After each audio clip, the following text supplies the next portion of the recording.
Morning to all of you. Welcome to my YouTube channel. Today we will discuss MCQs based on magnetism. उम्मीद है आप सभी स्वस्थ और प्रसन्न होंगे। आज हम मैग्नेटिज्म पर MCQs को डिस्कस करेंगे। यह MCQ दीनदयाल उपाध्याय गोरखपुर विश्वविद्यालय और सिद्धार्थ यूनिवर्सिटी के स्टूडेंट्स के लिए BSc थर्ड ईयर क्लास के लिए काफ़ी हेल्पफुल होगा। साथ ही साथ MSc एंट्रेंस और फिजिक्स सब्जेक्ट से जो भी कंपटीशन आप देंगे उनके लिए यूज़फुल होगा। तो चलिए डिस्कस करते हैं हम मैग्नेटिज्म पर MCQs को। Question number 1, net magnetic moment of atoms constituting a substance is zero, the substance will be. हाँ, तो इसमें मैग्नेटिक मोमेंट किसके लिए जीरो होता है तो आपको मालूम होना चाहिए। डायामैग्नेटिक मटेरियल के लिए जो वो magnetic moment of the atom होता है वो क्या होता है, ज़ीरो होता है। तो क्वेश्चन नंबर 1 का करेक्ट ऑप्शन है option B. Question number 2, orbital magnetic moment of electron is. Orbital magnetic moment of electron is, तो ये अगर आप स्पेक्ट्रा में भी पढ़े होंगे तो जाइरो मैग्नेटिक रेशियो एक मैंने आपको पढ़ाया था। तो ये orbital magnetic moment upon mod of vector L is equal to होता है E/2m। यहाँ से देखिए माइनस साइन लगा देते हैं और mod of vector L that is orbital angular momentum.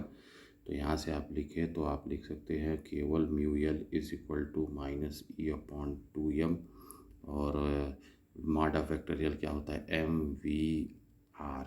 Okay, MVR।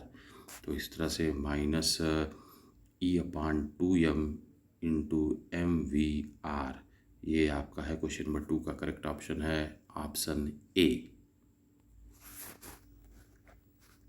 Question number 3, magnetic susceptibility of a paramagnetic substance is. Magnetic susceptibility of a paramagnetic substance is negative, B positive and temperature independent, C positive and temperature dependent, D either positive or negative। तो paramagnetic substance की जो susceptibility होती है वो positive होती है और साथ ही साथ वह टेम्परेचर पर निर्भर भी करती है। काई इज इक्वल टू C/T। तो इस तरह से क्वेश्चन नंबर 3 का करेक्ट ऑप्शन है option C, positive and temperature dependent. Question number 4, for a paramagnetic substance temperature dependency of magnetic susceptibility is expressed as. देखिए वही क्वेश्चन ही आ गया जो अभी अभी मैंने ऊपर रिलेशन बोला, काई इज इक्वल टू C/T, तो काई प्रोपोर्शनल टू 1/T। ओके, तो क्वेश्चन नंबर 4 का करेक्ट ऑप्शन है option D. Question number 5, ferromagnetism owe their properties to filled inner subcells, vacant inner subcells, partially filled inner subcells, D all the subcells equally filled। तो option C, partially filled inner subcells। Question number 6, which of the following is ferromagnetic. Ferromagnetic कौन होगा, तो जानते हैं ferromagnetic, नाम पढ़ते ही स्पष्ट हो गया होगा कि फेरोमैग्नेटिक मटेरियल का जो मोस्ट कॉमन एग्जांपल है निकिल है, आयरन है, कोबाल्ट है। तो यहाँ से साफ तौर पर दिख रहा है निकिल आपको ऑप्शन बी में दिखाई दे रहा है। तो क्वेश्चन नंबर 6 का करेक्ट ऑप्शन है option B, nickel. Question number 7, domain formation is necessary feature of. किसके लिए ये नेसेसरी फीचर, तो आपको मालूम होना चाहिए पैरामैग्नेटिज्म। ओके, तो क्वेश्चन नंबर 7 का करेक्ट ऑप्शन है option C. Question number 8, the permanent magnetic moments of the atoms or molecules of a diatomic substance is. जो परमानेंट मैग्नेटिक मोमेंट होता है वो इस डायमैग्नेटिक मटेरियल में क्या होता है, तो आपको मालूम है diamagnetic materials are those materials which have no permanent dipole moment, तो जीरो होता है। तो क्वेश्चन नंबर 8 का करेक्ट ऑप्शन है option D, zero. Question number 9, When a ferromagnetic material is heated above its Curie temperature, it gets demagnetized, becomes demagnetized, remains unaffected, behaves like paramagnetic substance. तो जब भी किसी ferromagnetic materials को उसके Curie temperature के ऊपर आप हीट करते हैं तो वह पैरामैग्नेटिक सब्सटेंस की तरह व्यवहार करने लगता है। तो क्वेश्चन नंबर 9 का करेक्ट ऑप्शन है option D. Relation between three magnetic parameters B, H and I. I जो है वह इंटेंसिटी है, एच जो है वह आपका मैग्नेटिक फील्ड होता है और बी जो होता है वो मैग्नेटिक फील्ड इंटेंसिटी होता है। ठीक है ना। तो इस तरह से आप पाएंगे कि करेक्ट ऑप्शन होता है B is equal to mu not bracket में एच प्लस आई होता है। ये रिलेशन आपको याद होना चाहिए, ये मेनी टाइम्स प्रूफ के लिए भी पूछे जा चुके रिलेशन है। तो क्वेश्चन नंबर 10 का करेक्ट ऑप्शन है option A. Question number 11, hydrogen atom is paramagnetic but a hydrogen molecule is. Hydrogen atom जो होता है वो पैरामैग्नेटिक होता है, लेकिन हाइड्रोजन मालिक्यूल कैसा होता है? तो हाइड्रोजन मालिक्यूल क्या होता है? डायामैग्नेटिक होता है। तो क्वेश्चन नंबर 11 का करेक्ट ऑप्शन है option B. Question number 12, water is diamagnetic, ferromagnetic, paramagnetic, none of these. तो diamagnetic, because in water there will be no any dipole moment. Question number 13, generally hysteresis loop is studied for. Hysteresis loop किसके लिए पढ़ा जाता है? तो आपको ये भी मालूम होना चाहिए, फेरोमैग्नेटिक मटेरियल के लिए पढ़ा जाता है। तो क्वेश्चन नंबर 13 का करेक्ट ऑप्शन है option B, ferromagnetic material. Question number 14, maximum magnetization of paramagnetic and ferromagnetic sample is. Maximum, ध्यान रखिएगा, पूछा है maximum magnetization of paramagnetic and ferromagnetic sample is. Option A of the same order, large of paramagnetics, smaller for para and larger for ferro, nothing can be predicted. तो option A of the same order, दोनों एक ही order के होते हैं। तो question number 14 का correct option है option A. Question number 15, hysteresis is the phenomena of lagging of hysteresis loop। कौन सी फेनामेना है कि इसमें लैगिंग कौन पिछड़ता है? तो lagging of option C, I and B behind H. I और बी क्या होता है? एच के पीछे हो जाते हैं। तो क्वेश्चन नंबर 15 जो है वह उसका करेक्ट ऑप्शन है option C, I and B behind H। Question number 16, Langevins theory can apply best A, only for gases, only for solid, only for liquids, all the above। तो Langevins theory जो होती है वह केवल gas पर apply की जाती है। तो क्वेश्चन नंबर 16 का करेक्ट ऑप्शन है ऑप्शन ए। चूँकि लैंगविन्स थियरी आप बताना पढ़े हैं कि नहीं पढ़े हैं, इसलिए एमसीक्यू देखने के पहले इसलिए मैंने आपको हिंट इसके लिए दे रखा है, जहाँ जहाँ बहुत नेसेसरी है। बाकी तो फैक्ट हैं, आप अगर चैप्टर देखे भी होंगे तो वो आपको दिख रहे होंगे। जो मैंने एमसीक्यू सॉल्व किया, ये एमसीक्यू डिफरेंट जगहों पर पूछे भी जा चुके हैं और जहाँ मुझे लगा है वहाँ मैंने हिंट आपके लिए दे रखा है। आप देख सकते हैं यहाँ क्वेश्चन नंबर 16 का हिंट मैंने दे रखा है। It does not consider the interaction between atomic dipoles of the material, hence can only apply for gases।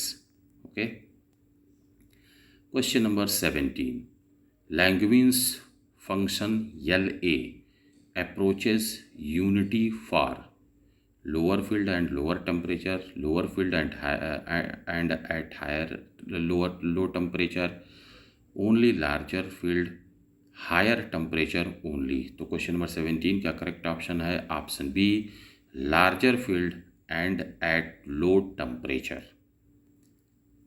Question number 18, when Brillouin function BJ A tends to 1, magnetization A approaches its saturation value, B becomes minimum, C ceases to exist, D none of these। तो question number 18 का correct option है option A, approaches its saturation value. Question number 19, according to Weiss theory of ferromagnetism, the actual field acting on magnetic dipole is Hm is equal to H plus 2m, Hm is equal to H plus m, Hm is equal to H plus gamma m and none of these। तो question number 19 का correct option है option C, Hm is equal to H plus gamma n। क्योंकि पता ना आप वीज theory पूरी पढ़े हैं कि नहीं, इसलिए मैंने इसके लिए भी हिंट आपको दे रखा है कि internal field due to magnetic dipoles gamma M is added, magnetizing field gamma is of the order of 10 to the power 4। Question number 20, in a domain of a ferromagnetic material all the magnetic dipoles are arranged. देखिए ध्यान से, in a domain of a ferromagnetic material all the magnetic dipoles are arranged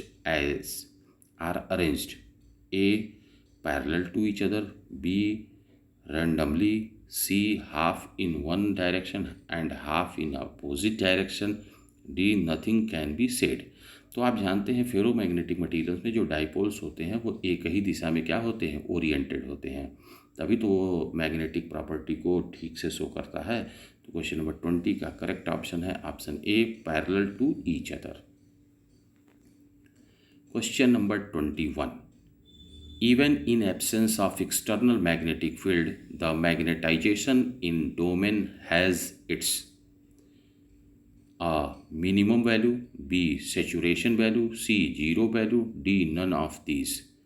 तो in absence of external magnetic field the magnetization in domain has its saturation value। तो question number 21 का correct option है option B, saturation value. Question number 22, Langevin's function L A is given by cos hyperbolic A minus A, cos hyperbolic A plus 1 upon A, cos hyperbolic cot hyperbolic A minus 1 upon A, tan hyperbolic A plus 1 upon A. तो ये तो direct theory का function पूछ दिया expression.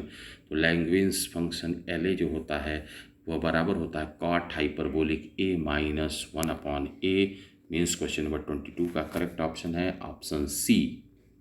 Question number 23, a substance placed in a non uniform field has tendency to move from stronger to weaker part of the field, the substance will be। मैं फिर repeat कर रहा हूँ question, ध्यान से देखिए।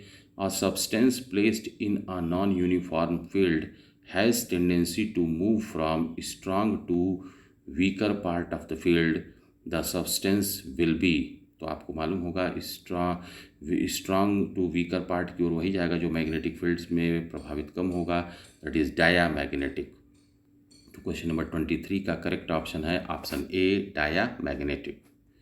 Question number 24, the closed curve representing a cycle of magnetization of a specimen is called.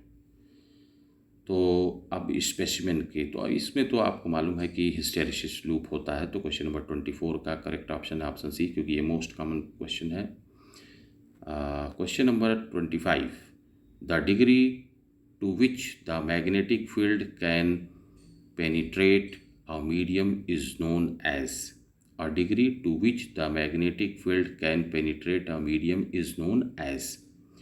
Option A, relative permeability. तो आपको अच्छे से मालूम है यही रिलेटिव परमिएबिलिटी होता है जो मीडियम के चेंज होने के साथ आपको चेंज को शो करता है। तो क्वेश्चन नंबर 25 का करेक्ट ऑप्शन है option A, relative permeability. Question number 26, magnetic moment per unit volume is called as. Magnetic intensity, magnetic flux, magnetization, none of these. Magnetization. Question number 26 का correct option है option C. Magnetization of ferromagnetic material in strong magnetizing field occurs due to grow in domain size at the cost of other. B, rotation of domains. Option C, inclination of atomic magnets. D, none of these. तो आपको मालूम है कि domain theory में जो domains होते हैं वो क्या होता है, रोटेशन की बात करते हैं। तो क्वेश्चन नंबर 27 का करेक्ट ऑप्शन है option B, rotation of domains. Okay, तो इस तरह से डियर स्टूडेंट्स हमने मैग्नेटिज्म पर अपनी तरफ से पूरे मैग्नेटिज्म बीएससी थर्ड ईयर के सिलेबस इंक्लूडिंग को करते हुए 27 एमसीक्यूज़ को आपसे डिस्कस किया है। उम्मीद है ये एमसीक्यूज़ आपके एग्जामिनेशन और कॉम्पिटिटिव एग्जामिनेशन के लिए काफ़ी हेल्पफुल होंगे। धन्यवाद।